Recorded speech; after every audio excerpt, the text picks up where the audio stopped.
Assalamualaikum warahmatullahi wabarakatuh. Bismillahirrahmanirrahim. Alhamdulillahi rabbil alamin. Assalatu wassalamu ala asyrafil anbiya'i wal mursalin wa ala alihi wa ashabihi ajma'in, amma ba'd. Yang sama-sama kita hormati Prof. Heru ini sebagai ketua takmir sekaligus WR 1. Ini kayaknya ke depan nanti semoga otomatis mawon ya. Jadi WR 1 langsung jadi ketua takmir kan ya Prof ya. Dan juga yang saya hormati Romo Kiai Abdullah, Ustaz Yasir, Ustaz Fahmi dan seluruh keluarga besar Universitas Diponegoro, tenaga pendidik dan juga tenaga pendidikan yang hadir pada kesempatan siang hari ini. Puji syukur kehadirat Allah Subhanahu wa taala pada siang hari ini dapat silaturahim dalam acara kajian dosen dan teknik. Kajian dosen dan teknik Universitas Diponegoro yang mengangkat topik tentang menyambut tahun baru dengan etos kerja yang produktif dan prospektif. Bapak Ibu sekalian, saya ingin memulai dengan sebuah nasihat. Nasihat yang disampaikan oleh Imam Al-Ghazali,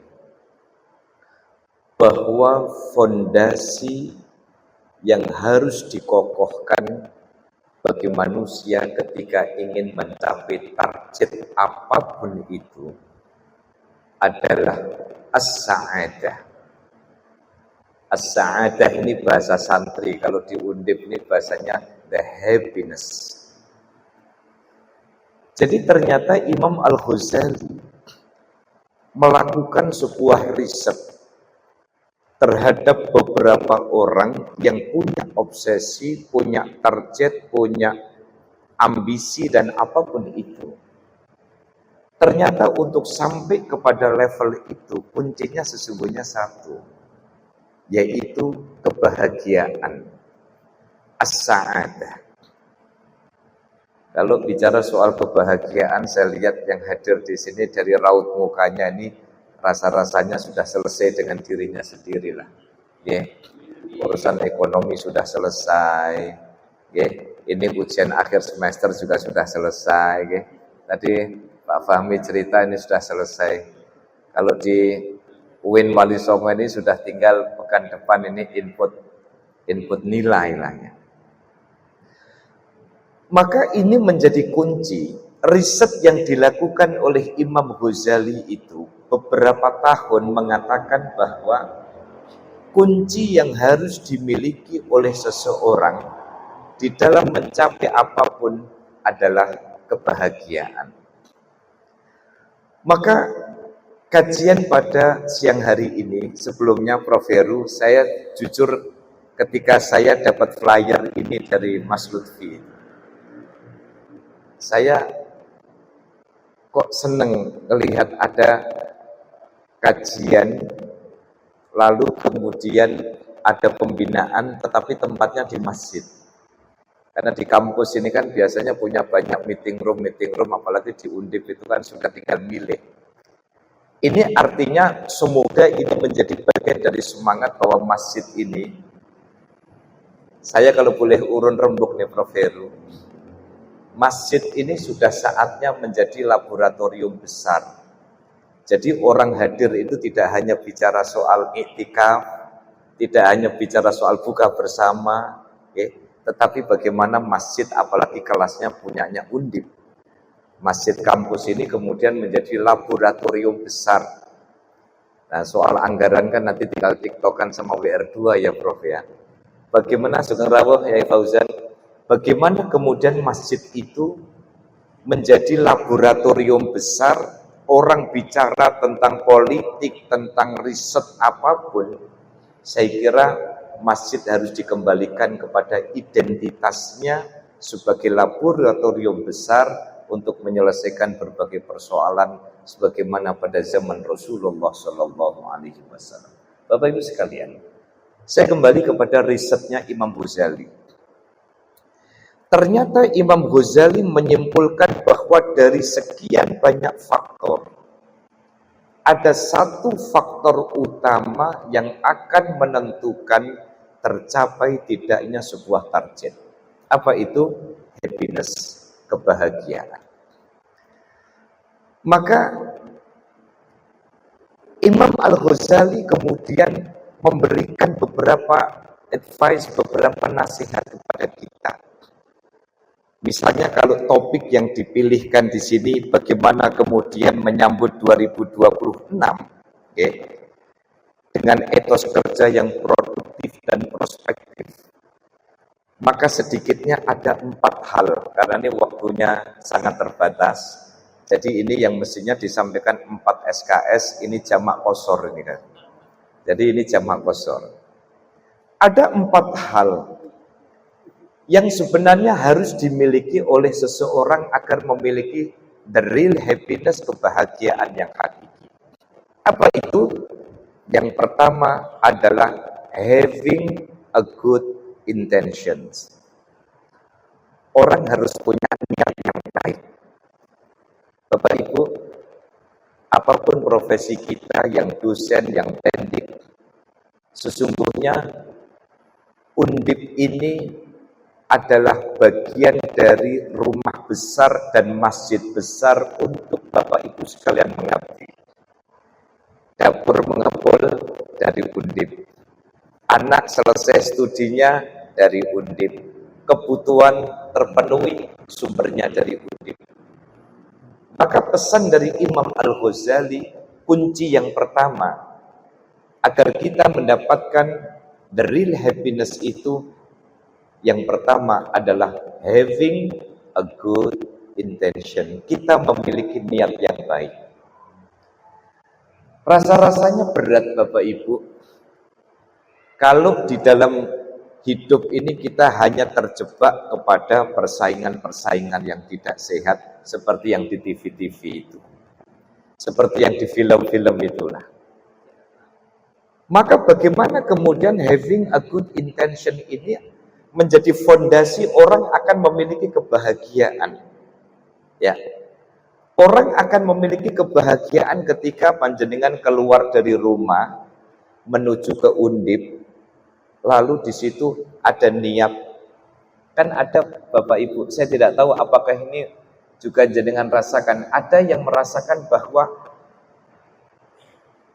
menunggu hari Senin atau datangnya hari Senin itu hari yang tidak menyenangkan.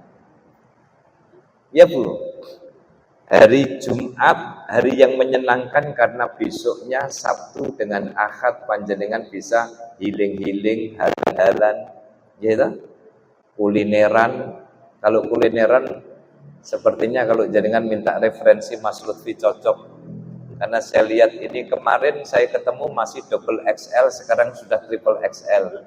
Makanya kalau tadi Ustadz Yasir bilang saya, kok sekarang kok sudah agak gemukan, nularnya Mas Lutfi ini. Karena ternyata ginuk-ginuk itu nular itu. Jadi having a good intention, niat ini menjadi penting Bapak Ibu. Undip, saya di UIN, perguruan tinggi yang lain, dinamika pasti ada. Tetapi yang bisa membuat kita stabil hanya satu. Bahwa kita hadir sebagai pengajar, kita hadir sebagai tendik, kita hadir untuk transfer knowledge kepada anak-anak kita untuk memberikan kebaikan kepada kita. Bapak Ibu sekalian, ada satu rahasia penting. Di dalam Al-Quran itu, Inna rahmatullahi qaribun minal muhsinin. Ternyata rahmatnya Allah itu begitu dekat, bukan kepada orang yang ahli ibadah, bukan. Tetapi rahmatnya Allah begitu dekat justru kepada orang yang ringan memberikan kebaikan kepada yang lain.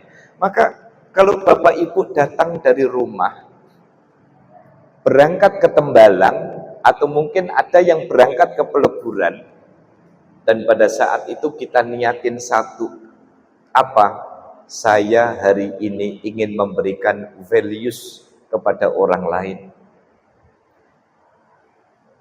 Sama-sama dosen, Pak, kalau saya dibekali sama kiai saya, tugasmu bukan minterkan mahasiswa, tugasmu adalah mentransfer ilmu.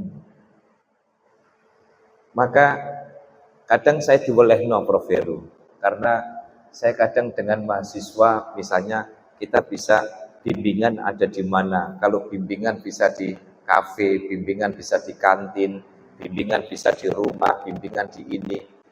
Mahasiswa tidak punya buku, saya persilahkan ke rumah. Akhirnya apa? Gantian saya kehilangan banyak sekali kitab. Karena apa? Karena saya lupa nyatet. Kok tahu-tahu ini kok kitab saya kok sudah pada ambruk. Dipinjam mahasiswa, mereka sudah lulus, wisuda, lupa kitabnya tidak dikembalikan. Sampai pernah ada yang dikembalikan setelah 4 tahun sampai saya lupa itu.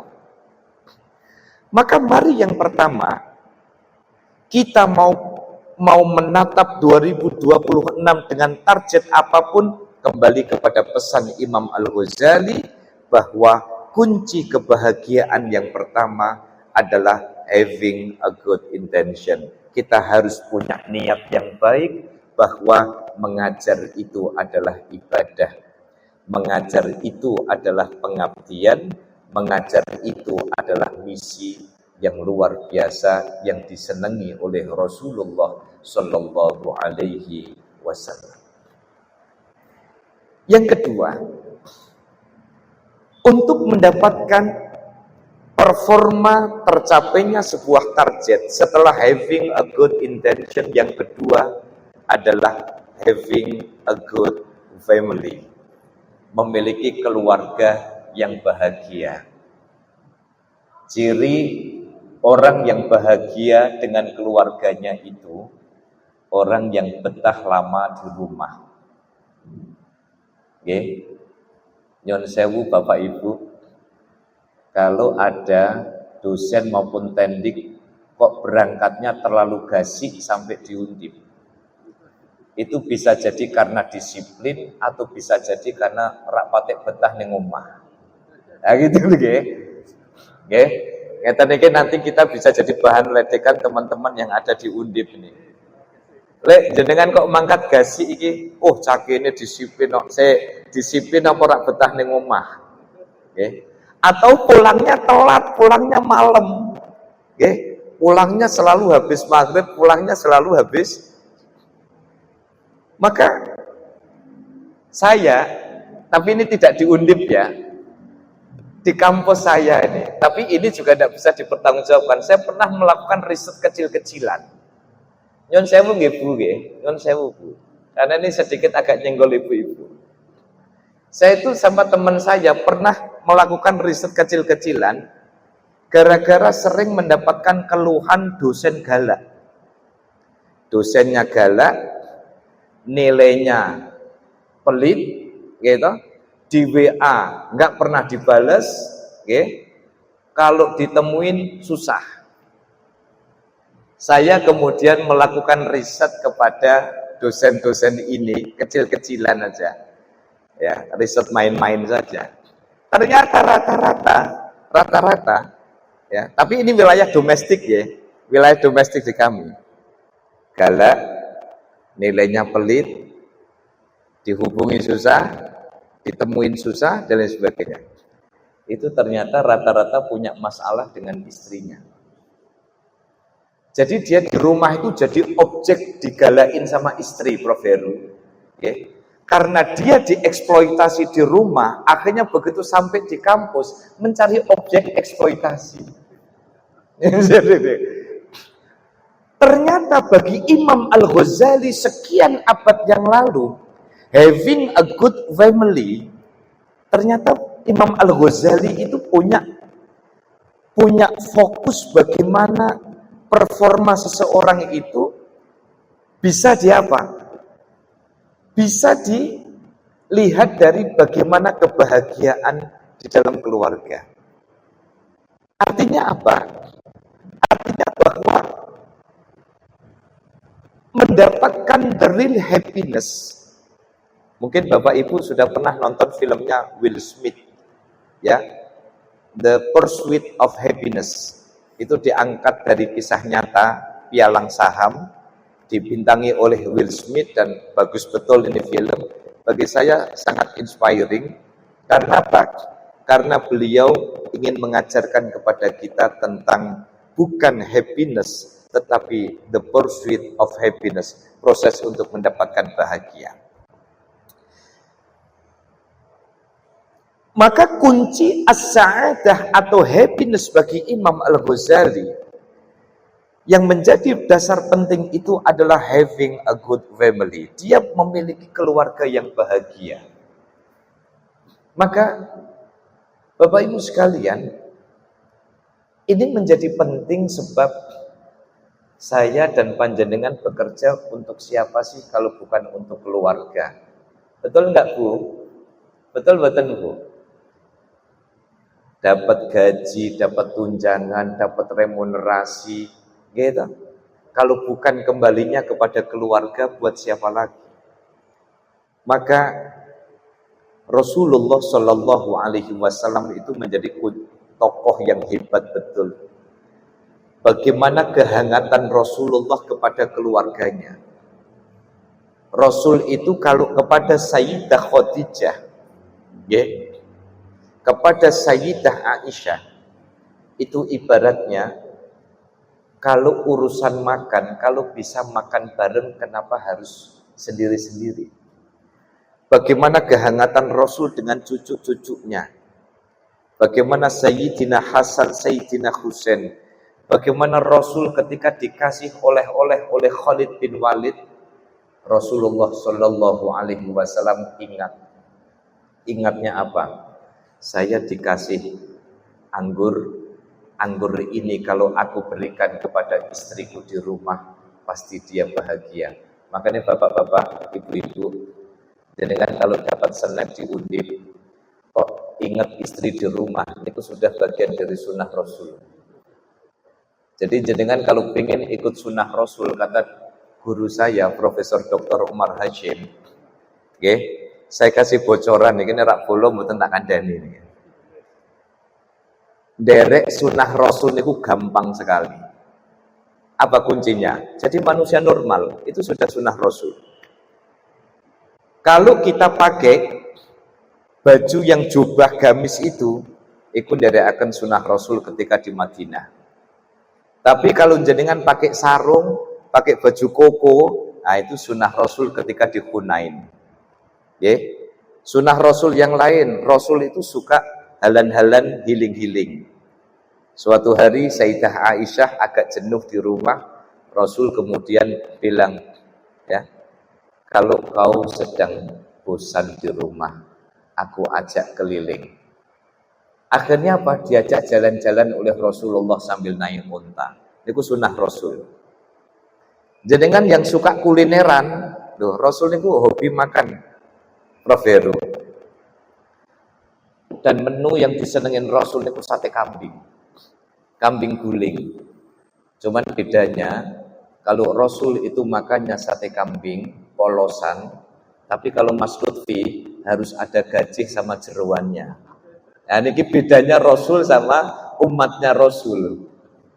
Jadi kalau jenengan dahar, sebenarnya dahar kambing itu kesukaannya Rasul.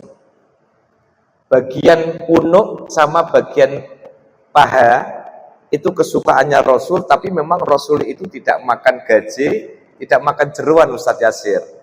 Kalau saya, sate kok polosan, itu tidak sedap. Kan yang sedap itu kan nyenggol gaji, Prof. Nyenggol gaji, nyenggol jeruan, gitu. Nah, persoalan habis itu tidak usah ke situ. Ya.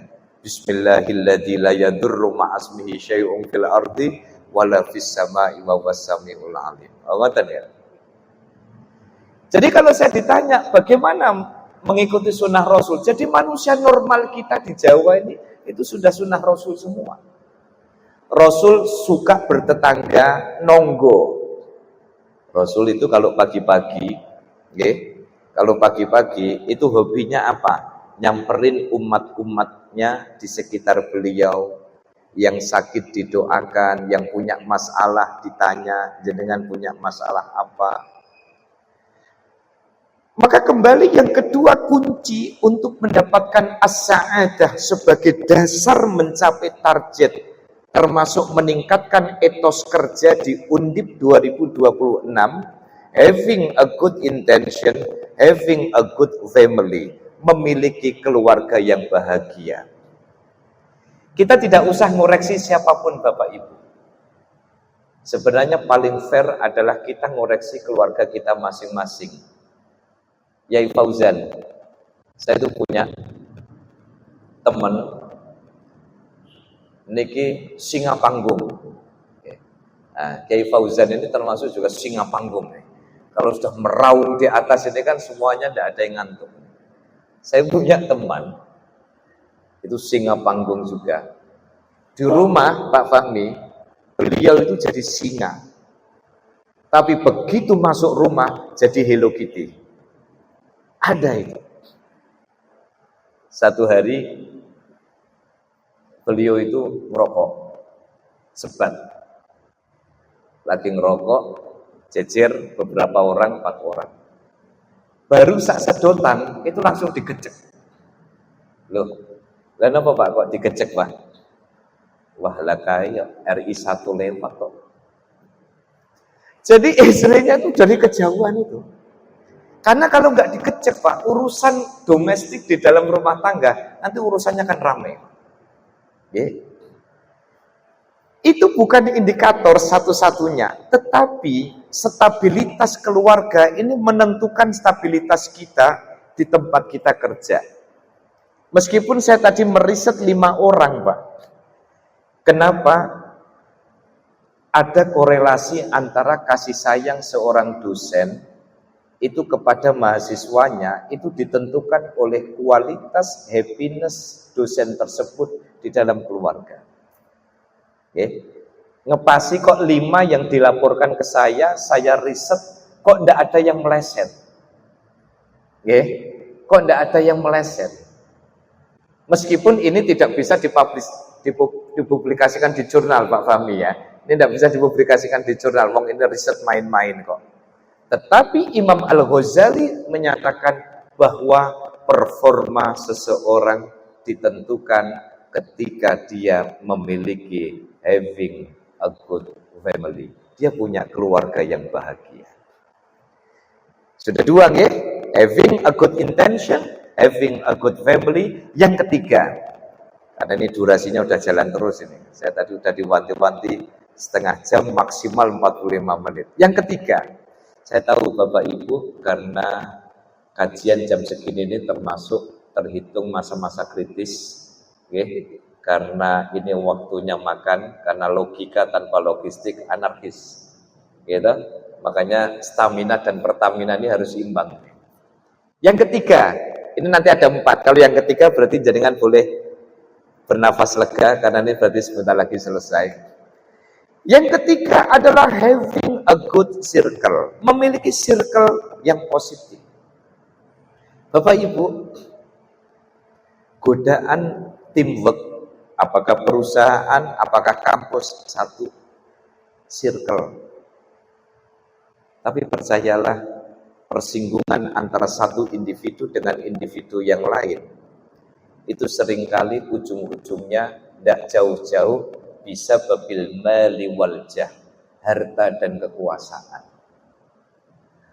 Maka Imam Al-Ghazali memberikan pesan dengan having a good circle, memiliki circle yang positif ini artinya bahwa jadilah berkah bagi sesama.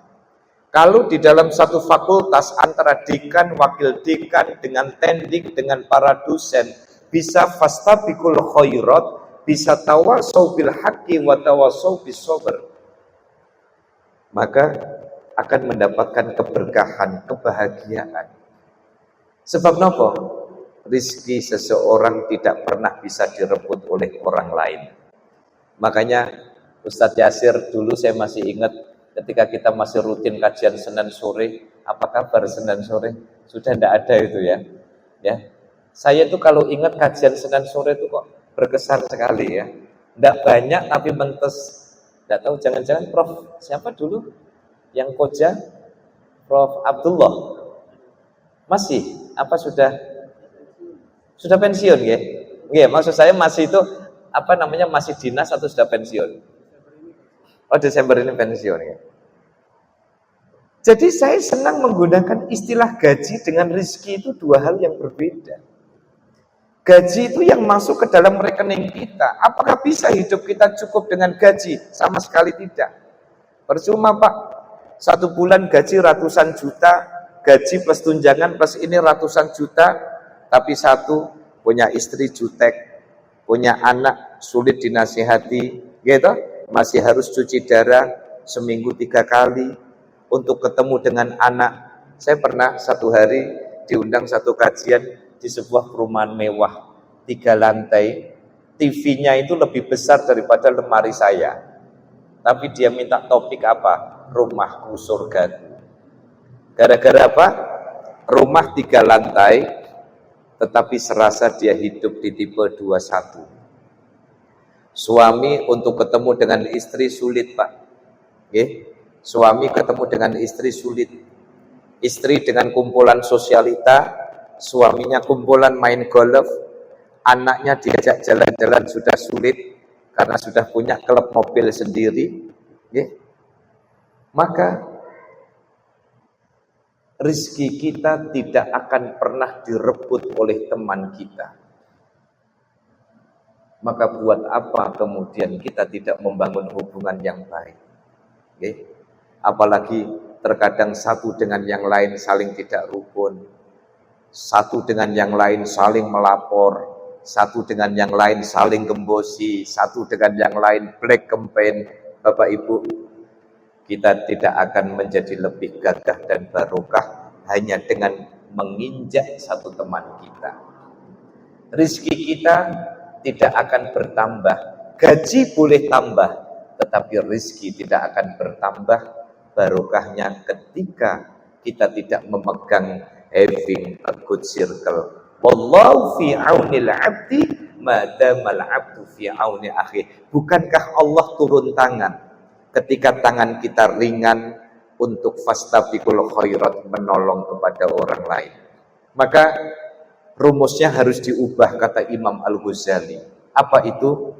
Ketika kita ringan sebagai barokah bagi orang lain, ketika kita ringan menjadi berkat bagi orang lain, ketika kita ringan memberikan kepositifan kepada orang lain, maka pada saat itulah Allah akan turun tangan memberikan berkah kepada kita. Dan yang terakhir, pesan dari Imam Al-Ghazali adalah having a good emotion, mampu mengendalikan diri. Kunci orang bahagia itu mampu mengendalikan diri. Marah itu sesaat. Saya ingin menutup dengan sebuah kisah saja, karena saya lihat posisi duduknya itu melihatkan kebutuhan logistik harus segera terpenuhi. Kan paling kelihatan kan Mas Lutfi, sudah bolak-balik ganti posisi. Ini kan sudah lapar ini kayaknya. Saya ingin menutup dengan sebuah kisah tentang seorang panglima bernama Genghis Khan. Dia itu kemana-mana selalu ditemani oleh burung elangnya. Jadi burung elang ini selalu mengikuti Genghis Khan ketika dia melakukan pengembaraan. Pada suatu hari, dalam pengembaraan itu Genghis Khan beserta pasukan itu merasa dahaga hebat di tengah hutan.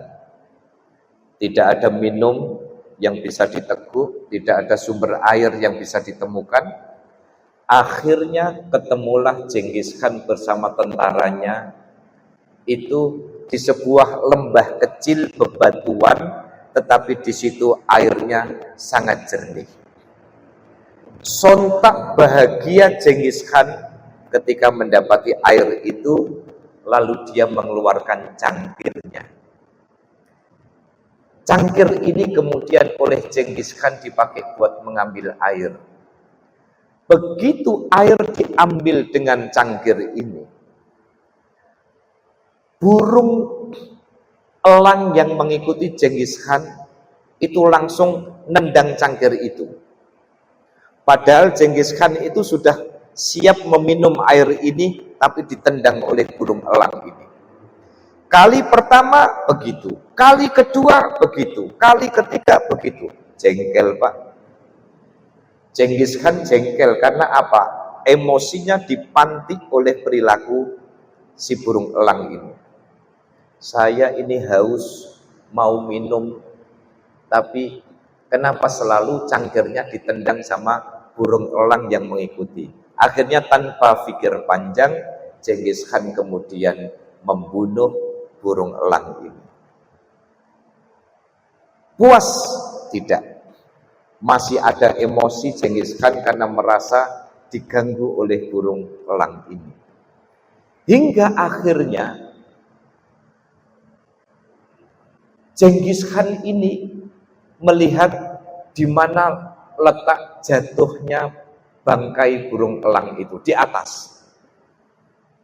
Ingin memastikan apakah burung elangnya benar-benar terbunuh atau tidak, dia naik ke atas. Subhanallah, apa yang terjadi?